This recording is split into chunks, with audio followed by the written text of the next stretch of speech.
కేవలం 5,000తో 605 గజాల భూమిలో 630 స్క్వేర్ ఫీట్ సింప్లెక్స్ హౌస్ కేవలం 36 లక్షలు మాత్రమే. Hello everybody, my name is Surender and I am from Destination English Institute. చాలామంది ఫేస్ చేసే ప్రాబ్లమ్స్ ఏంటంటే ఇంగ్లీష్ మాట్లాడేటప్పుడు వాళ్ళు అనవసరమైన ప్లేస్లో కొన్ని వర్డ్స్ వాడుతున్నారు, దానివల్ల మీనింగ్ చేంజ్ అయిపోతుంది. మీనింగ్ చేంజ్ కావడం వల్ల ఎదుటి వ్యక్తికి రాంగ్ మెసేజ్ పోతుంది. ఒకటి, దాన్ని రాంగ్గా ఇంటర్ప్రిట్ చేస్తాడు, రాంగ్గా అర్థం చేసుకుంటాడు వాళ్ళు చెప్పిన దాన్ని. రెండవది, మీకు ఇంగ్లీష్ రాదనే విషయం వాళ్ళకి అర్థమవుతుంది, వాళ్ళు మిమ్మల్ని నెగిటివ్గా జడ్జ్ చేస్తారు. ఆ సిచ్యువేషన్ చాలా ఇంపార్టెంట్. అది ఇప్పుడు ఎక్కడ వాడాలో తెలుసుకోవడం ఎంత ఇంపార్టెంటో, ఎక్కడ వాడకూడదో తెలుసుకోవడం కూడా అంతే ఇంపార్టెంట్. సో ఎక్కడ వాడాలో కరెక్ట్గా మీకు తెలియకపోతే దాన్ని రాంగ్ ప్లేస్లో వాడతారు, రాంగ్ మీనింగ్ వస్తుంది, మీరు కన్ఫ్యూజ్ అవుతారు, ఎదుటి వ్యక్తి కూడా కన్ఫ్యూజన్ వచ్చేస్తుంది. ఎగ్జాంపుల్ చూడండి, ఆమె టెంపుల్కి వెళ్ళింది అని చెప్పాలి. ఎలా చెప్పాలి? పాస్ట్కి సంబంధించిన విషయం ఇది. పాస్ట్ అనగానే మీకు ఏమొస్తుంది గుర్తుకొచ్చేది? వజ్ అంటారు, వర్ అంటారు, డిడ్ అంటారు, వీటు అంటారు. సింపుల్. చాలామంది చేసే mistake, she was went to temple అంటారు. చాలామంది మిస్టేక్ చేస్తారు. అతడు ప్రాజెక్ట్ కంప్లీట్ చేశాడు అనాలి. ఎలా అనాలి? హీ కంప్లీటెడ్ హిజ్ ప్రాజెక్టా, లేదంటే హీ వాజ్ కంప్లీటెడ్ హిజ్ ప్రాజెక్టా? చాలామంది తెలియని వల్ల, తెలియకపోవడం వల్ల he was completed his project అంటారు. హీ వాజ్ కంప్లీటెడ్ అంటే దానికి మీనింగ్ లేదు, ఒకవేళ మీనింగ్ ఉన్నా కూడా అది వేరే విధంగా వస్తుంది. He was completed. కంప్లీటెడ్ అంటే ఓకే వచ్చింది, మరి వాజ్ ఎందుకు వచ్చింది అంటే పాస్ట్ కదా రావాలి అంటారు. పాస్ట్లో వాజ్ రావాలి, కానీ ఎక్కడ రావాలి? ఇక్కడ కాదు రావాల్సింది, వేరే ప్లేస్లో. అదేంటో ఇప్పుడు డిస్కస్ చేద్దాం. సో మీకు ఫర్ ఎగ్జాంపుల్ పాస్ట్ గురించి మాట్లాడడం వచ్చింది. పాస్ట్లో యాక్షన్ యూజ్ చేసి V1 వాడడం, V2 వాడడం వచ్చేసింది అనుకుందాం. అతడు ప్రాజెక్ట్ కంప్లీట్ చేశాడు అంటే he finished his project, he completed his project అంటారు. చేయలేదు అంటే he did not finish his project, he did not complete his project అంటారు. చేశాడా అని అడగాలంటే did he complete his project. Complete, completed ఈ రెండు ఫార్మ్స్ ఆఫ్ వర్బ్ వచ్చినాయి, ప్లస్ డిడ్ అనే హెల్పింగ్ వర్బ్ వచ్చింది. ఓకే, ఇందులో వాజ్ వర్ రాకూడదు. మరి అది ఎక్కడ రావాలి? అది కూడా పాస్ట్లోనే వస్తుంది. మరి ఎక్కడ రావాలి? ఆ క్లారిటీ కోసం లింకింగ్ వర్బ్స్ని నేర్చుకోవాలి. లింకింగ్ వర్బ్స్ అంటే ఏదో నేను గ్రామర్ చెప్తున్నాను, ఇది నాకు తెలిసిందే అంటే పట్టిస్తున్నాడు అని అనుకోకండి. ఇది తెలిస్తేనే మీకు ప్రజెంట్ గురించి కూడా అనవసరమైన ప్లేస్లో కొన్ని వర్డ్స్ వాడకుండా మీరు జాగ్రత్తగా ఉంటారు. ఇవి తెలుసుకోవడం వల్ల. లింకింగ్ వర్బ్ అంటే ఏంటంటే ఏమీ లేదు, లింక్ చేస్తుంది. ఇప్పుడు నేను బాగున్నాను అని చెప్పాలి. నేను బాగున్నాను అని చెప్పాలంటే ఎలా చెప్తారు? I am fine. ఎంత సింపుల్గా ఉందో చూడండి. ఈ యామ్ అనేది లింకింగ్ వర్బ్ అంటాం. ఎందుకు లింకింగ్ వర్బ్ అంటే సబ్జెక్ట్ సంబంధించిన ఇన్ఫర్మేషన్ని లింక్ చేస్తుంది కాబట్టి దాన్ని లింకింగ్ వర్బ్ అంటాం. సింపుల్. లింక్ చేస్తుంది కదా. ఐ ఫైన్ అంటారా? ఐ ఫైన్ అనలేదు, ఐ యామ్ ఫైన్ అని అనాలి. సో యామ్ అనేది లింకింగ్ వర్బ్ అవుతుంది. ఇది ప్రజెంట్ విషయం మాట్లాడేటప్పుడు. అలాగే మరి మేము బాగున్నాము అంటే వి ఆర్ ఫైన్. మీరు బాగున్నారు అంటే యూ ఆర్ ఫైన్. వాళ్ళు బాగున్నారు అంటే దే ఆర్ ఫైన్. అతడు బాగున్నాడు అంటే, ఆమె బాగుంది అంటే, అది బాగుంది అంటే వీటన్నిటికీ is. He is fine, she is fine, it is fine. చూడండి, ఐఎమ్ ఫైన్. ఇవి దేన్ని చూపిస్తున్నాయి అంటే లింకింగ్ వర్బ్ అంటే లింక్ చేస్తాయి సబ్జెక్ట్ని ఇన్ఫర్మేషన్తో. దీంట్లో యాక్షన్ ఉండదు, అంటే పని ఉండదు. I completed my project, I am completing my project, I will complete. ఈ కంప్లీట్ అనే వర్బ్ లేదు చూడండి ఇందులో. I drink coffee, I drank coffee, I will drink coffee. ఈ డ్రింకింగ్ అనే పని లేదు, యాక్షన్ లేదు. యాక్షన్ లేనప్పుడు అలాంటి ఎక్స్ప్రెషన్ ఇవ్వాలి అంటే యామ్, ఈజ్, ఆర్ అనేటివి వాడాలి. Am, is, are. యాక్షన్ లేదు, just am, is, are. Who are you? I'm Surender. Who are we? We are doctors. You are a doctor. మీరు ఒక doctor. They are doctors, for doctors. Other doctor, he is a doctor. I'm a doctor, she is a doctor. Just it is a doctor. Example కోసం it is a doctor. చూడండి ఎంత సింపుల్గా ఉందో. అంటే action లేనప్పుడు ఇది ఇలా ఉంది అని స్థితిని తెలియడానికి మీరు ఎక్కడున్నారు? I'm in my class room. అంటే ఇందులో యాక్షన్ ఉందా? నేను యాక్షన్ పర్ఫామ్ చేస్తున్నాను చెప్తున్నానా? లేదు, జస్ట్ నేను క్లాస్ రూమ్ ఉన్నాను అని చెప్తున్నాను. అప్పుడు I in the class room అంటామా? లేదు, I am in the class room.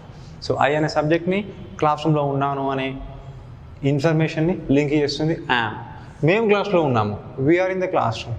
మీరున్నారు, you are in the class room. వాళ్ళు క్లాస్ రూమ్ ఉన్నారు, they are in the class room. అతడు ఉన్నాడు, he is in the class room. ఆమె ఉన్నది, she is in the class room. అది ఉన్నది, it is in the class room. అయిపోయింది. ఇది ప్రజెంట్ విషయం మాట్లాడేటప్పుడు ఇది పాజిటివ్ ఇలా వేస్తాం. మరి దీన్ని నెగిటివ్ ఎలా చేయాలి అంటే ఏం లేదు, నాట్ పెట్టాలి ఇక్కడ. I am not fine. అయిపోయింది. నేను బాగాలేను. ఇక్కడ రాయొచ్చు పక్కన ఐఎమ్ నాట్ ఫైన్. అంత టైం వేస్ట్ కాబట్టి నేను రాయట్లేదు. అర్థం చేసుకొని సింపుల్గా నాట్ పెట్టుకోండి, అయిపోతుంది క్వశ్చన్. నెగిటివ్ స్టేట్మెంట్ అయిపోయింది. I'm not fine. మేము బాగాలేము, we're not fine. You're not fine. వాళ్ళు బాగలేరు, దే ఆర్ నాట్ ఫైన్. అతడు బాగలేడు, హీఈస్ నాట్ ఫైన్. ఆమె బాగలేదు, షీఈస్ నాట్ ఫైన్. అది బాగలేదు, ఇట్స్ నాట్ ఫైన్. గుర్తుపెట్టుకోండి, లింకింగ్ వర్బ్స్ అంటే ఎప్పుడు వస్తాయి అవి? యాక్షన్ లేనప్పుడు, అంటే పని లేదు. అంటే past tense, future tense, present tense, routine, simple present tense ఏది అక్కర్లేదు.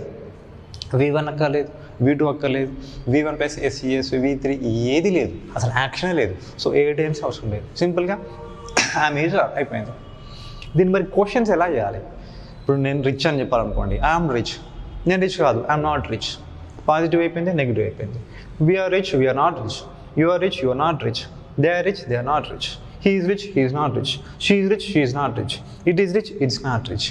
ఇవన్నీ పాజిటివ్గా చెప్పడం, బాగుంది అని చెప్పడం, పాజిటివ్గా లేదు అని చెప్పడం, నెగిటివ్గా. మరి దీన్ని క్వశ్చన్ ఎలా చేయాలో అడుగుతాను. ఐఎమ్ నాట్ ఫైన్ ఉంది కదా, మరి నేను బాగున్నానా అని క్వశ్చన్ అడగాలంటే ఏం చేయాలి? నేను బాగున్నానా? ఏమీ లేదు. లింకింగ్ వర్బ్ ఏదైతే ఉందో దాన్ని స్టార్టింగ్లో పెట్టేసేయండి, అది క్వశ్చన్ అయిపోతుంది. లింకింగ్ వర్బ్ ఏంటి? Yam, I, fine. నేను బాగున్నానా? యామ్ ఐ రిచ్, నేను రిచా? యామ్ ఐ యాంగ్రీ, నేను కోపంగా ఉన్నానా? చాలామంది చేస్తారంటే నేను కోపంగా ఉన్నాను అడగాలంటే ఐ యామ్ యాంగ్రీ అంటారు, ఐ యామ్ అంటారు. క్వశ్చన్ ఎలా అవుతుంది? అది స్టేట్మెంట్ అవుతుంది. నేను యాంగ్రీగా ఉన్నాను అవుతుంది. I'm angry. నేను నీ ఫ్రెండ్నా అని అడగాలి. ఐ యామ్ ఫ్రెండ్ అంటారు. ఐ యామ్ యువర్ ఫ్రెండ్ అంటారు. ఐతో స్టార్ట్ చేయకూడదు, క్వశ్చన్ కాబట్టి యామ్తో స్టార్ట్ చేయాలి. సో ఇంతకుముందు మనం ఏం నేర్చుకున్నాం? ఐ యామ్ ఫైన్ అన్నాం కదా, ఈ యామ్ని ఇక్కడ నుంచి ముందు తీసుకొచ్చాం, క్వశ్చన్ అయిపోయింది. యామ్ ఐ ఫైన్ అయిపోయింది. యామ్ ఐ యాంగ్రీ, నేను కోపంగా ఉన్నానా? యామ్ ఐ యువర్ ఫ్రెండ్, మీ ఫ్రెండ్నా నేను? Am I in the class, నేను క్లాస్లో ఉన్నానా? అయిపోయింది కదా. ఇప్పుడు ఎక్కువ క్వశ్చన్స్ అడగాలి, అంటే వాళ్ళ గురించి కూడా అడగవచ్చు. మరి ఐ ఫైన్ అంటే నేను బాగున్నాను కదా, మరి మనం బాగున్నామా అంటే మళ్ళీ సేమ్ రూల్, ఆర్ని ముందు తీసుకురండి. ఇంతకుముందు చెప్పుకున్న టేబుల్ ప్రకారం ఆర్ని ముందు తీసుకురండి. ఆర్ వి ఫైన్, మనం బాగున్నామా అవుతుంది. ఆర్ యూ ఫైన్, మీరు బాగున్నారా? ఆర్ దే ఫైన్, వాళ్ళు బాగున్నారా? ఈజ్ హీ ఫైన్, అతడు బాగున్నాడా? ఈజ్ షీ ఫైన్, ఆమె బాగుందా? ఈజ్ ఇట్ ఫైన్, అది బాగుందా? ఇంతకుముందు మనం చెప్పుకున్న యామ్, ఈజ్ వాళ్ళని ఆ సబ్జెక్ట్స్కి ముందు తీసుకురండి. ఆ సబ్జెక్ట్స్కి ముందు తీసుకొస్తే అవి క్వశ్చన్స్ అయిపోతున్నాయి. నేను ఎగ్జాంపుల్ కోసం ఒకటి తీసుకుంటున్నా, am I fine. దీనిలో ఇంకా ఎక్కువ క్వశ్చన్స్ చేయాలంటే ఏం చేయాలి? వాట్ పెట్టండి. ఎప్పుడైనా కూడా లింకింగ్ వర్బ్ ముందు వాట్ పెట్టేస్తే ఇంకో క్వశ్చన్ అయిపోతుంది. వాట్ am I ఫైన్ అంటే ఇక్కడ సెట్ కావట్లేదు కాబట్టి వాట్ని ఒకదాన్ని ఇగ్నోర్ చేద్దాం. ఇక్కడ ఇగ్నోర్ చేద్దాం, వేరే ప్లేస్లో అది అవసరం ఉంటుంది. ఇక్కడ వేర్ పెట్టేద్దాం. వేర్ యామ్ ఐ ఫైన్ అంటే ఎగ్జాంపుల్ కోసం తీసుకుంటాం. ఒక్కొక్కసారి ఇవి సెట్ అవుతాయి, ఒక్కొక్కసారి సెట్ కావు. కానీ ఎగ్జాంపుల్ కోసం వేర్ ఐ యామ్ అనొద్దు, వేర్ యామ్ ఐ అని చెప్తున్నా. Where am I fine, you are fine everywhere. When am I fine, you are fine maybe when you get your salary. మీ శాలరీ వచ్చినప్పుడు మీరు ఫైన్గా ఉంటారు. నెక్స్ట్ వైతో అడగండి. యామ్ ముందు వై పెట్టిస్తే వై యామ్ ఐ ఫైన్, ఎందుకు బాగున్నాను, ఏదో ఒక రీజన్, ఆన్సర్ ఏదో వస్తుంది. క్వశ్చన్ మస్ట్ మనం క్వశ్చన్ మాత్రమే ఫామ్ చేద్దాం. ఇక్కడ విచ్ ఉంది, విచ్తో ఇక్కడ ఫిట్ అవ్వట్లేదు అంటే ఫిట్ అనేవి తీసుకోండి. మీరు హౌ తీసుకోండి. హౌ ఆమ్ ఐ, నేను ఎలా ఉన్నాను, యు ఆర్ ఫైన్, మీరు బాగున్నారు. నెక్స్ట్ హూతో అడుగుదాం. హూ యామ్ ఐ ఫైన్ లేదు, మీనింగ్ లేదు కదా. హూ ఈజ్ ఫైన్, ఎవరు బాగున్నారు. వేర్ యామ్ ఐ ఫైన్, నేను ఎక్కడ బాగున్నాను. వెన్ యామ్ ఐ ఫైన్, నేను ఎప్పుడు బాగుంటాను. వై యామ్ ఐ ఫైన్, నేను ఎందుకు బాగున్నాను. హౌ యామ్ ఐ, నేను ఎలా ఉన్నాను. హూ ఈజ్ ఫైన్, ఎవరు బాగున్నారు. దీని ప్లేస్లో ఇప్పుడు దీని ప్లేస్లో ఏమైనా వేసుకోవచ్చు. షీ తీసుకుందాం. షీ ఇక్కడ ఏం పెడదాము? స్మార్ట్. షీతో క్వశ్చన్ ఎలా అడగాలి? ఈజ్ పెట్టాలి. చూడండి మళ్ళీ సింపుల్గా, ఈజ్ షీ స్మార్ట్? అదొక క్వశ్చన్. ఆమె స్మార్ట్గా ఉంటుందా అంటే లుక్స్ కాదు, బ్రెయిన్ గురించి. Is she smart? Yes she smart. మళ్ళీ వాట్ ఈజ్ షీ? ఇక్కడ ఫిట్ కావట్లేదు. Where is she smart? She smart everywhere. Is ముందు ఇవన్నీ పెట్టండి. Where is she smart? She smart everywhere. When is she smart? She is always smart. Why is she smart? She smart because she practices very hard. Which రాదు. How is she? She is very smart. Who is very smart? She is very smart. ఇది present. Yam is are వచ్చేసింది. Positive statements ఇవ్వడం, negative statements ఇవ్వడం, plus questions ఇవ్వడం వచ్చేసింది. మరి past గురించి ఎలా? ఇది ప్రజెంట్ కదా. ఐ ఆమ్ ఫైన్ అంటే ఇప్పుడు బాగున్నాను అని. మరి పాస్ట్లోకి వెళ్ళి నేను ఇదివరకు బాగున్నాను అంటే ఎలా చెప్పాలి? ఒకసారి ఆలోచించండి. అప్పుడు ఐ వాజ్ వస్తుంది. I was fine. ఇవే రూల్స్ వాజ్ వరకు ఇప్పుడు అప్లై చేద్దాం. చూడండి,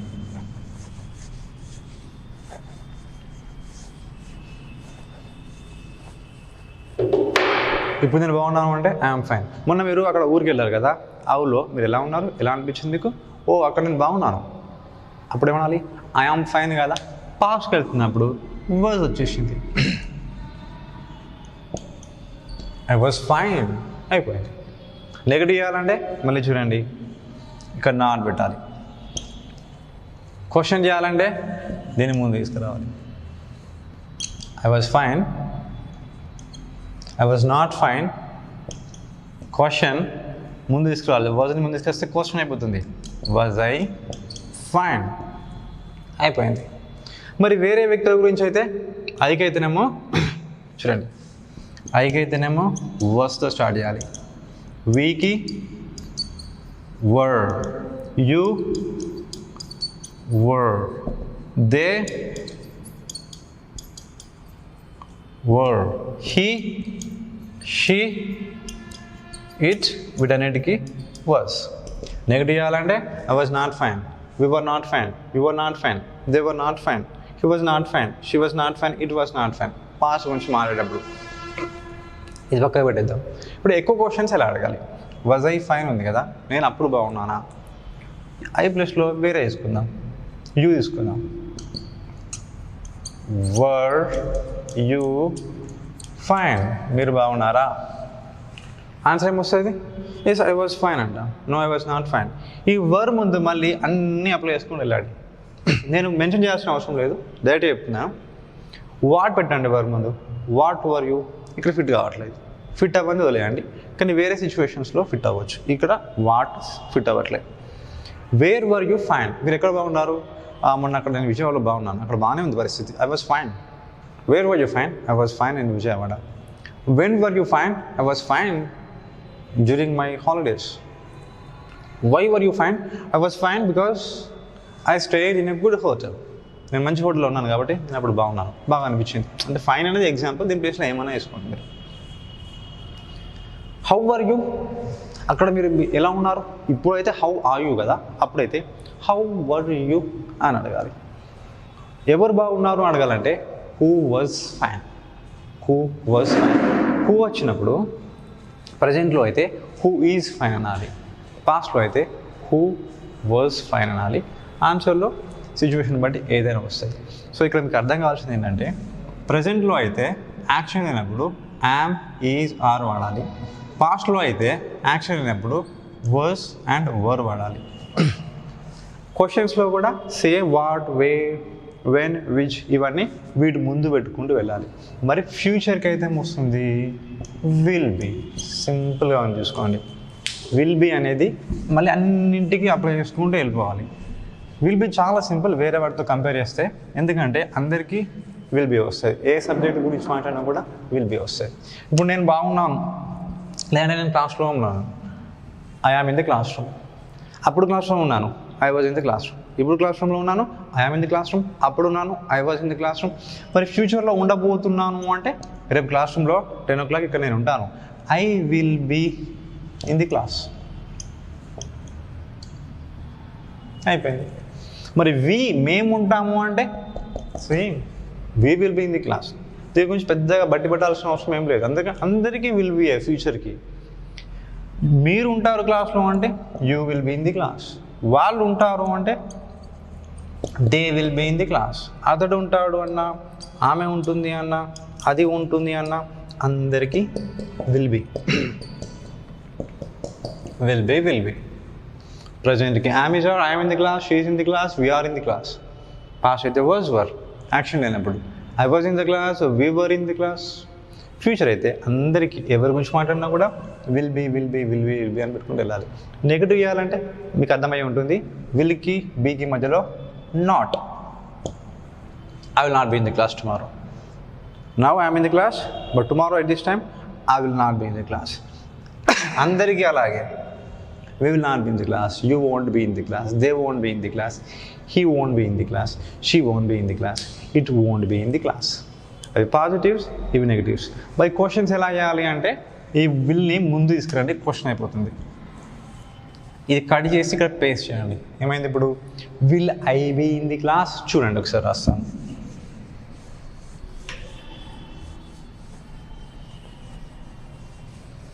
ఈ సింపుల్ ఫార్ములాతో మీరు ఎన్ని క్వశ్చన్స్ అయినా ఎవరినైనా అడగవచ్చు. మన ప్రపంచంలో మాట్లాడేది వీళ్ళ గురించి, ఐ గురించి, వి గురించి, యూ గురించి, దే గురించి, హీ గురించి, షీ గురించి, ఇటు గురించి. ఎవరి గురించి ఏ క్వశ్చన్ అడగాలన్నా కూడా ప్రజెంట్లో అయితే యామ్తో స్టార్ట్ చేయాలి, ఈస్తో స్టార్ట్ చేయాలి, ఆర్తో స్టార్ట్ చేయాలి.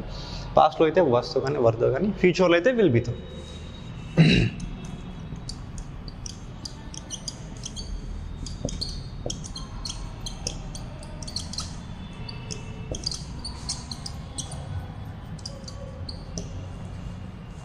సో ఫ్యూచర్కి ఇలా అడగాలి. విల్ని ముందు తీసుకురావాలి, క్వశ్చన్ అయిపోతుంది. బీ మధ్యలోనే ఉంటుంది. Will you be in the class tomorrow? మీరు రేపు క్లాస్లో ఉంటారా? Yes, I will be in the class. మళ్ళీ ఇక్కడ దీని ముందు సిచ్యువేషన్ బట్టి వాట్ పెట్టుకోవాలి. What will you be in the class? ఇక్కడ మ్యాచ్ కావాలి. Where will you be tomorrow? ఈ క్లాస్ని తీసేయండి. Where will you be tomorrow? రేపు మీరు ఎక్కడ ఉంటారు? I will be in the class. When will you be in the class? క్లాస్లో మీరు ఎప్పుడు ఉంటారు? I will be in the class tomorrow at 10 o'clock. Why will you be in the class? మీరు ఎందుకు ఉంటారు క్లాస్లో? I will be in the class to learn something. Next, ఏ క్లాస్లో ఉంటారు? In which class will you be? In which class? Be అంటే meaning ఉండడం. ఆమెదారన్నా ఉండడమే, వజ్వర్ అన్నా ఉండడమే, విల్ బీ అన్న మీనింగ్ ఉండడమే. కానీ ఇది ఇప్పుడు ఉన్నాను, ఉన్నది, ఉన్నాడు అని చెప్పడం. ఇది అప్పుడు ఉన్నాను, ఉంటిమి అని చెప్పడం. ఇది అందరికీ ఉండబోతున్నది, ఉండబోతున్నాడు, ఉండబోతున్నాను అని చెప్పుకోవడానికి. ఇది అన్నింటి మీనింగ్ ఉండడం అని. Where will you be? I will be in the class. When will you be in the class? I will be in the class tomorrow at 10 o'clock. Why will you be in the class? I will be in the class to learn something. In which class will you be? I will be in the English class. How will you be in the class? I will be happy in the class. Who will be in the class tomorrow at 10 o'clock? ఇక్కడ who పెట్టండి, చూడండి. Who will, you పెట్టకూడదు. ఇక్కడ who will be in the class tomorrow at 10 o'clock? I will be in the class tomorrow at 10 o'clock. So ఇది విన్నంత మాత్రమే సరిపోదు, practice చాలా చేయాల్సి వస్తుంది. ఈ సింపుల్ ఫార్మ్ ద్వారా మీరు ఏ WH క్వశ్చన్ అయినా ఈ విల్ ముందు, ఆమె సార్ ముందు, వర్ ముందు పెట్టుకుంటూ ఎవరైనా ఏ క్వశ్చన్ అయినా అడగవచ్చు. Thank you so much for watching. I'm Surender.